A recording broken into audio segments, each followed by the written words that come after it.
Howdy, what's going on, everyone? Doing some evening commute musings with Trey. Some of y'all might have checked into Damani's live stream the other day. Thank you for doing that. He does a great job, obviously. Much better looking of the two of us. What's up, Damani? My wife likes listening to his stuff better than my stuff too, just for the record. But getting on here to talk. I wanted to say something yesterday about the Uvalde shootings. Obviously, it's a little bit more personal for me since Uvalde is close to home. I'm from San Antonio, as many of y'all know, and also because I have young kids. I have a son who is going into kindergarten in the fall, and I have a daughter who turns 2 next month. So obviously these types of events, and while they're not new, unfortunately, they've been they hit a little bit closer to home when you're a parent and when you are have school age children. So I definitely understand and want to address all that.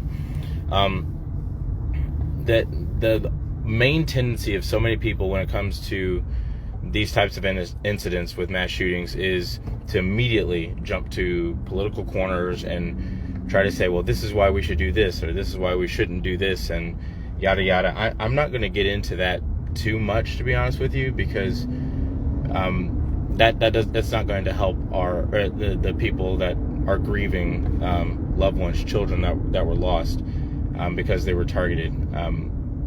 And I'm actually literally arguing with somebody on Twitter right now about whether schools are targets and we shouldn't call them targets and yada yada. The bottom line is they have become targets.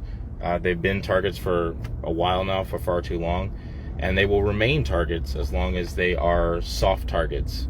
And the only way that you can change that is by hardening said targets. That's the only way. A lot of people are going to come up with different methods and means and say, hey, we should be doing this, we should be doing that. If any measure that's being taken involves trying to legislate guns out of more people's hands, we are going to have more incidents like this, point blank period. Whether it's at schools, whether it's at movie theaters, whether it's churches, it's going to happen. The reason why is because if the only thing that you can legislate is weapons out of the hands of rightful law-abiding citizens. That's the only end goal of any legislation. Criminals, they're not going to follow the law. They're going to get their hands on whatever weapon that they can procure, be that a gun or otherwise. So to focus just on the tool that has been afforded to us by our Creator as a freedom in this country is to miss the forest for the trees. And it really is disquieting and discomforting to see how many people, many acting on emotion, I get that, but see how many people propose a solution that, if taken to its logical end, will only create more vulnerable areas. And the reason we're in this position to begin with, the reason we have these mass shootings to begin with, is because we have far too many vulnerable areas. You cannot legislate, and I think I tweeted this as well, you cannot legislate guns out of the hands of criminals. Point blank, stop. You cannot do that. The only thing that will happen with making guns to which we are rightfully entitled as Americans, the only thing that will happen is those people will not be able to defend themselves against the dregs of society who don't care about the legality of owning or purchasing a firearm. We always talk about the Second Amendment. And obviously the end is, the right to keep and bear arms shall not be infringed. I'm not even going to get into the militia thing because that's a non sequitur. It's pointless. It's stupid. And if you talk about that, then it shows you don't know your history. The bottom line, when it comes to the Second Amendment, shall not be infringed, it has already been infringed upon repeatedly, emphatically, and often. There are many weapons platforms that you cannot own. When the Founding Fathers made that amendment, they were not talking about, except for weapons of war. They were not talking about, except for this weapon or that weapon. And they damn sure weren't saying, you know what? If technology advances, we're going to have to look at this and maybe expunge this amendment from the record. No. They literally made that during wartime, mind you, or just after our Revolutionary War. They made that amendment because weapons of war are precisely what you want in the hands of citizens. And it is really fascinating to me how many of the same people who were applauding the Ukrainian government for encouraging their citizens to go out and take up arms against the Russians, the same people that were cheering that kind of action are the ones that are saying we need to let politicians take away our Second Amendment rights. That is fascinating, that is absurd, and it is extremely upsetting because at the end of the day, all gun control is racist and sexist and, frankly, elitist. There is no greater leveling of the playing field when it comes to a polite society, which we all agree is a good thing. No greater leveling of the playing field than when people like minorities, like myself, I happen to be a minority. People like minorities, people like women, people like LGBT are legally allowed to defend themselves from the majority or from anyone by virtue of the Second Amendment. That is a huge, huge advantage, one that we cannot afford to give up under any circumstances. Cannot afford to give up. And saying so does not mean that one is not hurting for the people in Uvalde or any other victims of mass shooting. That is not to say that at all. That is not callous. That is saying we don't want what happened in Uvalde, what happened in every other mass shooting. We don't want that to happen in more places. And that's exactly what's going to happen if you try to legislate guns out of the hands of law-abiding citizens. And I know I'm going to keep beating that dead horse. It's frustrating that we have to have this discussion every single time that there is a mass shooting. It shouldn't be that way, but it also reveals the duplicitousness of those who are looking to try to legislate guns out of your hands, out of my hands. They're going to say, hey, we just don't want more kids killed. We just don't want schools to be targeted. Guess what? They're going to create more if they get their way. We don't even have to debate this. This is not up for debate. When somebody runs over a bunch of people in a car, we had that in Waukesha, Wisconsin, that is. Somebody rolls over a bunch of people with a car, we don't say, hey, we need more common sense car registration. And cars are not a right. That we shouldn't be they are even more regulated than something that is a right. Well, they should be, but at the same time, we're not going out to Ford saying, hey, why don't y'all quit making your Focuses because somebody killed somebody with a vehicle. We don't go up to Chevy and say, hey, your Silverado is dangerous because it can be used to do blah, blah, blah and take human lives. Are those true statements? Yes. Does that mean that we need to take action, legal action, legislative action against law-abiding owners of cars? Of course not. Now, I know that's a relatively simple analogy, but at the end of the day, this is not a very complicated problem. The solution that I've been talking about definitely hinges on what do we do to make stuff like this less likely to happen. I've already covered how legislating guns out of the hands of law-abiding citizens is not going to accomplish that. So what will mitigate stuff like this? Hardening the damn targets. And it's ridiculous that there's even any pushback on this, but there is. I've encountered it. When you have basically a shooting gallery, unless you want it to keep continuing to be a shooting gallery, you have to take steps to prevent it from becoming such. We spend more time protecting our politicians, protecting sporting venues, protecting banks than our own school children. That's a fact. That's what we do in this country. We spend more time and energy. I cannot even take a regular size tote bag into Kyle Field to watch my Texas Aggies play. I'm not saying that I want to. I'm just saying that's an example of the type of security that we're seeing at an event with thousands of people. That happens all the time. We send our kids to school every single day. And despite all the pontificating, usually from the left, about how this type of stuff is unacceptable, which it is, instead of taking measures that would actually help the problem, they look to exacerbate it. We can't let that happen anymore.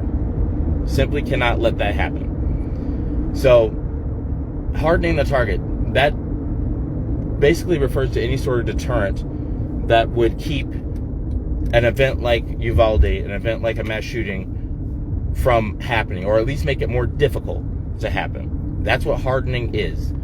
And some people get thrown by a military term. All it is just, let's discourage people from even having the logistical wherewithal to pull something like this off. Because right now it's a shooting gallery. Right now it's fish in a barrel. They know very few people are going to fight back, or it's a select few people. Like, I know we had law enforcement on hand at this elementary school, but it's not just about, hey, we need good guys with guns. Hey, we need to, address this, that, and the other thing. You have to harden the facilities. People are already talking to me about, well, we don't want to make schools into prisons. You know what? Damn right we do. Damn right we do. And why do I say that? Because prisons are freaking secure. So are you saying we should allow prisons to be more secure than where we send our kids for their education every day? Of course not. But that's the argument that I've been presented, and it needs to be summarily rejected. If someone is going to come back and rebut you on the grounds of, we don't want to make our facilities more like prisons, they don't really care about the issue. They don't care about anything that we're talking about with regard to protecting our children. All they care about is getting their legislation passed by their team. Full stop, bottom line. That's all that people who push for more gun legislation care about. We've had so many mass shootings. Depending on who you talk to and how it's collated, whatever, you can make the argument that we've had X amount of mass shootings. Okay, that is the problem. That is what it is. How do we fix it? How do we fix it? If you're proposing that we fix it by making more people vulnerable, no, we're not going to have that conversation. And people need to stop engaging in that conversation because it's bad faith, it's duplicitous. Like I said, all gun control is, at its core, racist and sexist. No apologies for that. We're going to continue to pound that drum because civil liberties should not be abdicated for the sake of those who were not going to safeguard those civil liberties to begin with. It's an untenable position. We cannot allow the conversation to be taken in that direction. It doesn't have to be political. It has to be common sense. I don't care whether it's the Democrats pushing something. I don't care whether it's Republicans pushing something or pushing back against something, whatever. I could not care less about parties. I couldn't even care less about ideologies. If you're liberal, great. If you're conservative, great. What we need to agree on is the fact that the problem that we are facing needs to be solved by direct physical means. Multiple direct physical means. You can't just put armed people on school premises, change nothing else, and call it good. You can't just change the venues and call it good. I had somebody ask me, do we want to have schools, have kids go through metal detectors and stuff at schools? Yeah. We can start there and improve from there. I have to take my kids through a metal detector just to get into SeaWorld San Antonio. Why is it okay there and not at a school? The message that society is sending is that certain places are more valuable than others. And if we're going to continue along the track that, hey, you know what? We care more about a sporting event than the security of a sporting event than we care about the security of our children. That's our prerogative, and we'll reap the consequences of it. We will continue to do so. If your perspective is, hey, we have all these mass shootings, but we're going to make more gun-free zones. That'll solve things. Guess what? You're going to have more mass shootings. Not just in schools either. So, oh shoot, I've been rambling. Sorry, I've been ignoring some of your comments. I apologize. I tend to ramble a lot. That's what my wife tells me anyway. Let's see, Donna Thomas, West Lafayette, Indiana. You're a regular on here. Welcome, ma'am. Welcome back. Matthew Spear, thank you. We'll continue to tell it. Thanks for agreeing, Gail. And make sure you get that out on whatever social media platform. Not even social media. Just talk to people. We have to be able to have these conversations sans emotion. Even though it's an emotional thing that we're talking about, it has to be able to be done sans emotion, because good policy is never created strictly from emotion. It never has, never will be. Let's see, what else do we have? Who else do we have? Darren Walker says, as I've said, just go to a civilized country instead for advice. America is a civilized country. I don't know what that implies. If you're implying that not having a Second Amendment makes a country more civilized, then that is an impasse on which we will vehemently disagree on racist and sexist grounds. Don't unfriend me. What's up, sir? How you doing? Big topic. Appreciate the perspective. We'd love to chat and discuss when you have time. Well, time is definitely at a premium these days with children and school-age children at that kind of topic of conversation. But always enjoy talking with you. We'll do it again soon. Paul Pereno, I hope I'm pronouncing that correctly. I like your perspective, viewpoints. Thank you, sir. Daniel Jackson, anti-gun Americans don't want us to have the right to defend ourselves. It's frustrating even thinking about this logically. Yes, that's correct. It's a problem. We can't allow that to be the narrative. Otherwise, civil liberties will be lost. We already saw how quickly and easily they can be lost just from going through COVID. So don't think that politicians won't try to flex their muscle when it comes to weapons as well. Let's see, Karen. Sorry, I am all over the place. Trying to do this while driving is dangerous. Don't live stream and drive, kids. Hi, Katie. Hi, my wife. I didn't do this in the car while I was driving, I promise. Karen says, funny how the shooter posted on Facebook that he was going to shoot and kill grandma, which he did, and posted he was going to kill some kids, and yet Facebook didn't report his post, and yet we get posts removed for posting quotes, for fuck's sake. Yeah, honestly, a lot of these mass shootings, they are not exactly coming from people that, they're not coming from well-adjusted people who are, people are like, oh, I don't know why they would do that. No, there's always warning flags. There's always signs. And when people don't take those signs seriously, then we get incidents like this. So excellent point that you made. Let's see, what else do we have? I really appreciate the comments, guys. Thank you so much. I apologize. I'm trying to scroll through these as I go. Marilyn K. Thompson says, criminals don't care about gun laws. We need armed security at every school. Yes, that needs to be a start. It needs to be a start. We also need to harden the facilities, like I said. But yes, great post. Let's see, what else do we have here? I'm about to get off of this because I'm almost to my son's daycare here in a minute. Let's see, what else do we have? Looks like y'all are, why y'all gotta fight in the comments while I'm trying to talk? Bullseye from Leroy Brown, thank you. Yeah, y'all feel free to keep commenting. I'm going to wrap this up here in a second. But yeah, I didn't want to get into the politics of it. Ended up going there anyway because it is a highly charged issue. But the fact of the matter is, when we are faced with an untenable status quo, we have to look at realistic solutions for it. People saying ban guns, emotional, yes. Realistic, no.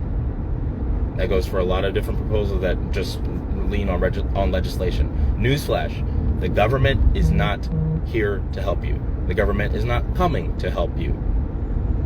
They've proven that time and time again.